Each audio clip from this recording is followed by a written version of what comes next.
Salut les mecs. Alors aujourd'hui on va faire une petite tier list des familles des personnages de Tales of Symphonia. Comme d'habitude, les tiers vont de D, donc pour les personnages vraiment inutiles en termes de gameplay, à S, pour les persos qui, eux, pètent carrément le game. Et avant de commencer, je tiens à préciser qu'il ne s'agit ni plus ni moins de mon humble avis. C'est donc subjectif, vous avez le droit de ne pas être d'accord. Par contre, vous avez quand même le droit de proposer votre propre classement des personnages de Tales of Symphonia dans les commentaires. De plus, comme vous le savez peut-être, ma chaîne se spécialise davantage dans les analyses de scénarios, intrigues, personnages, plutôt que sur de la pure jouabilité et mécanique de gameplay. Et c'est pourquoi je vais aussi vous dire et vous signifier ce que je pense de chaque personnage, vous dire ceux que je trouve bien écrits, avec un arc et une évolution intéressante, et les personnages que je considère au contraire comme étant plats et sans intérêt. Ne me remerciez pas, c'est cadeau.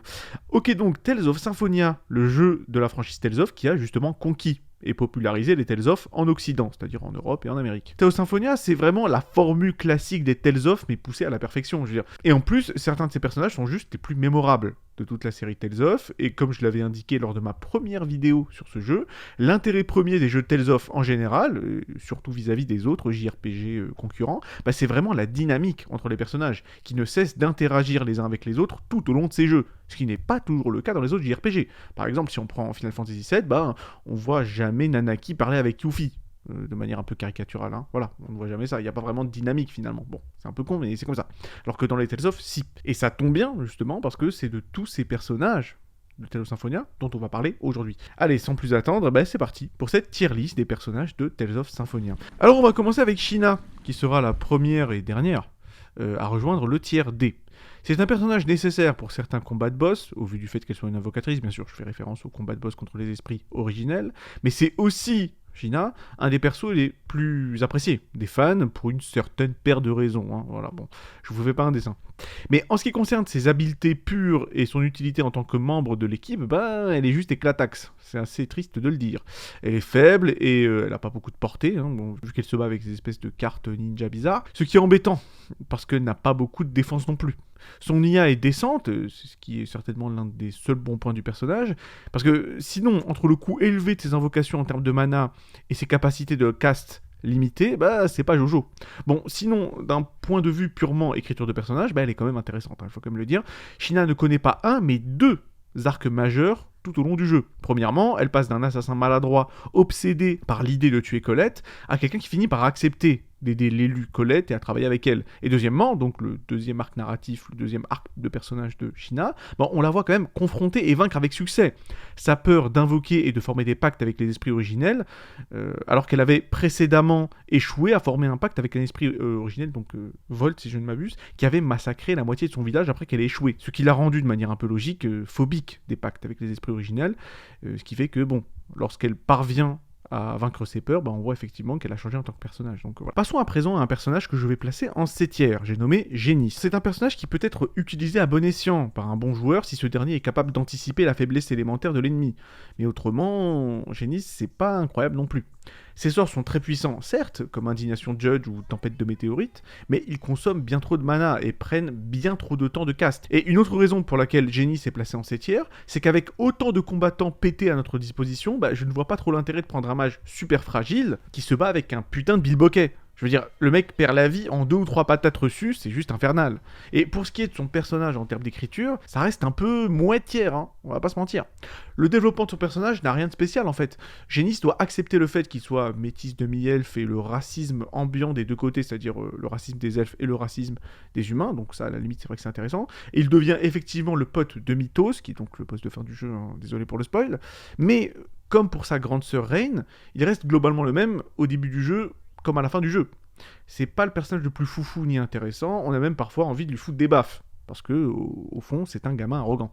Et comme avec Ren, donc sa grande sœur, sa seule caractéristique propre, c'est un peu son intelligence, ce qui ne suffit pas pour en faire un personnage intéressant, je le crains.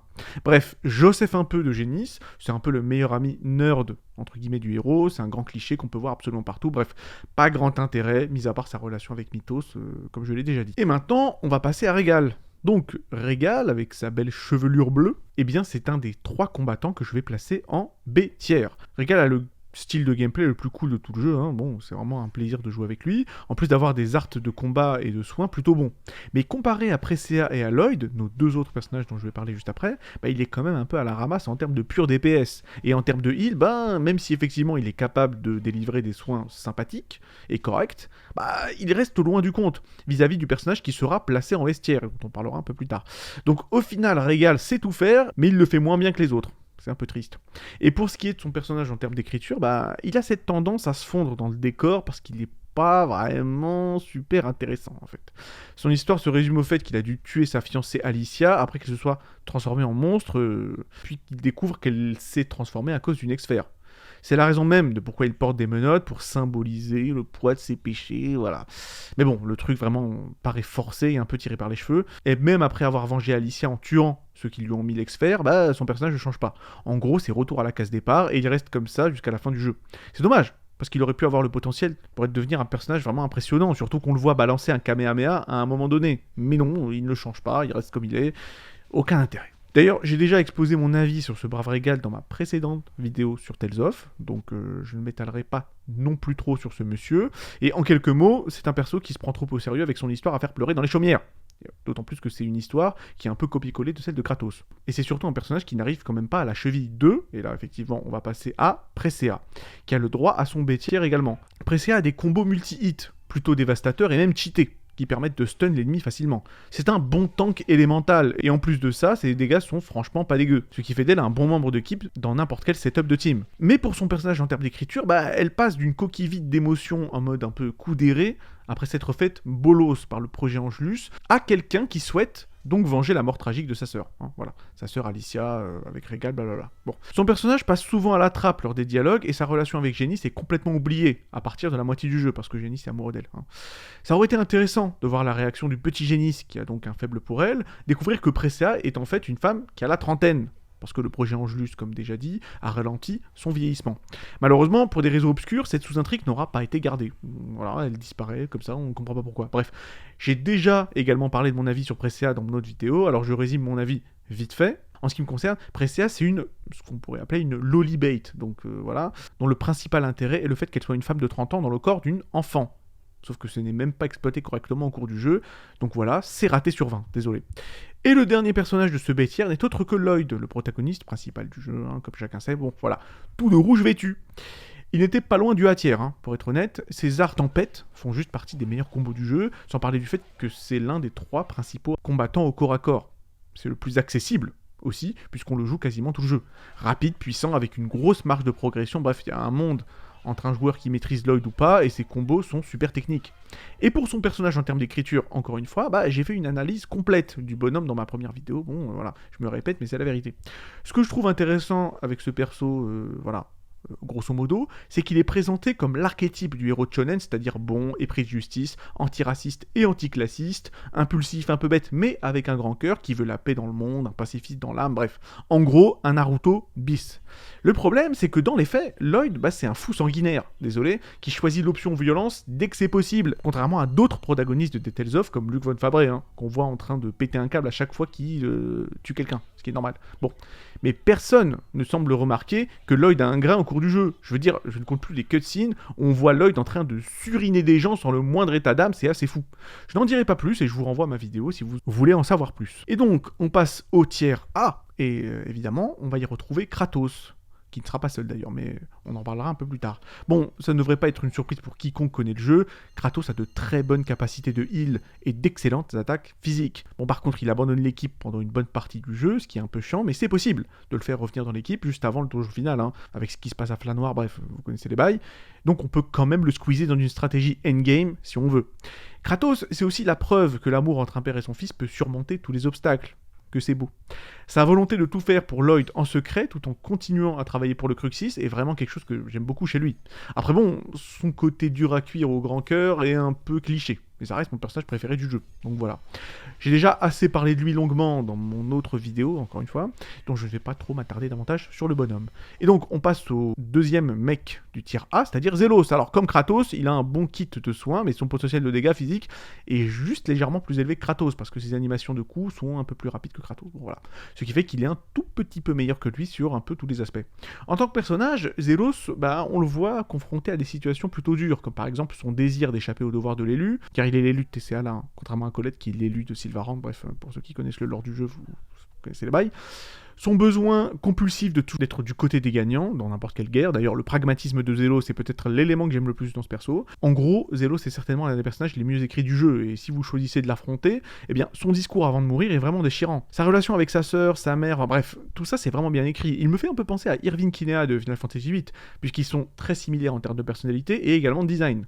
Cela dit, je suis pas vraiment fan du sens de l'humour de Zelos, et encore moins des personnages un peu Don Juan Casanova. Mais après, c'est vrai qu'il arrive à égayer un peu certains des moments les plus sombres du jeu. Dommage que le stéréotype ambulant du pervers un peu concon soit juste tellement utilisé dans les animés que je ne peux plus te bouffer de ce clicheton.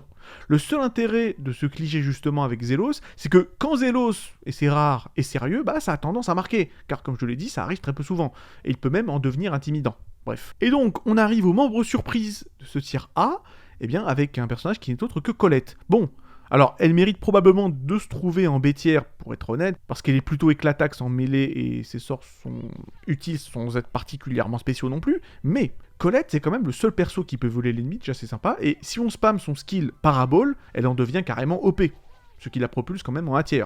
En plus de sa capacité de stun et de faire de gros dégâts au boss, qui est clairement non négligeable, faut être honnête. Donc ouais, malgré tout, elle mérite ce tiers, d'autant plus que, entre les mains de joueurs vraiment aguerris, Colette peut exterminer carrément n'importe quel boss en moins de 30 secondes. Hein. Je vous laisse aller sur YouTube, c'est un peu du n'importe quoi. Par contre, son personnage en termes d'écriture, aïe aïe aïe aïe aïe. Pire perso, selon moi, en termes de pure écriture, voilà c'est dit. Le développement de Colette est le pire du jeu, sérieux. Elle commence comme une meuf qui n'a pas confiance en elle, maladroite, en train de s'excuser H24, et bref, et elle évolue pas de ça. En fait, c'est un peu triste. C'est la Dandere par excellence, un peu comme Hinata de Naruto ou Yuna de FF10, et elle n'apporte pas grand-chose à la table. En plus, elle arrive tout le temps à se faire kidnapper en mode Princess Peach, ses insécurités, sa maladresse et ses excuses à rallonge, ça saoule vite. Et quand elle n'est pas en train de chialer, elle disparaît dans le décor. En entendant ces descriptions, c'est dur de se dire qu'elle est une élue. Bref, inutile sur 20, ma petite Coco. Et donc, roulement de tambour pour le seul personnage qui a le droit d'être placé en S tier, évidemment, c'est Ren. Hein. Bon. Et faut pas chercher bien loin pour l'expliquer, c'est la seule à vraiment pouvoir heal dans ce jeu. Et si vous avez déjà joué à un JRPG, vous savez que dans ces jeux-là, les soins craignent généralement. Il n'y en a pas beaucoup. Eh bien, pas avec Ren. Ren est vraiment extrêmement efficace en termes de heal, ce qui fait que, vous n'avez pas trop le choix, c'est une must-have dans n'importe quel compo solide de personnages de Tales of Symphonia. Autrement dit, vous avez juste pas le choix. Hein. Si vous voulez vraiment être sérieux dans ce jeu, il faut Ren dans l'équipe. Voilà. C'est le seul personnage dont vous ne pouvez clairement pas vous passer. C'est assez triste, mais c'est comme ça. Voilà.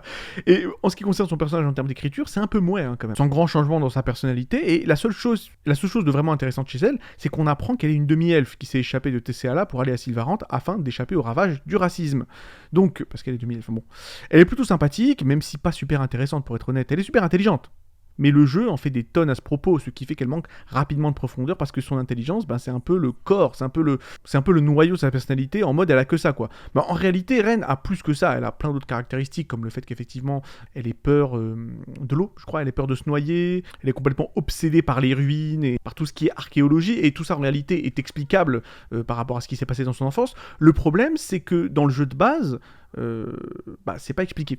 Si vous voulez effectivement en connaître un peu plus sur son personnage, il faut aller voir des scénettes, il faut aller faire des quêtes annexes, et malheureusement le personnage n'est pas vraiment expliqué, n'a pas vraiment creusé dans le jeu de base. Et pareil pour sa relation avec sa mère Virginia, qui est aussi sous-exploitée, à part si vous vous cassez la tête pour aller creuser un peu partout. Voilà, ce qui je trouve est un peu con. Parce que sinon, Ren, en réalité, est un bon personnage. Hein. Voilà. Bon. Alors, c'est la fin de cette vidéo, en espérant qu'elle vous ait plu. Dites-moi si ce format vous plaît, hein. C'est un peu un test, hein, cette vidéo, voilà. Dites-moi si elle vous plaît. Je pourrais faire la même chose avec d'autres Tales of, avec d'autres RPG, hein. Ça peut être FF8, FF10, n'importe quel jeu, voilà.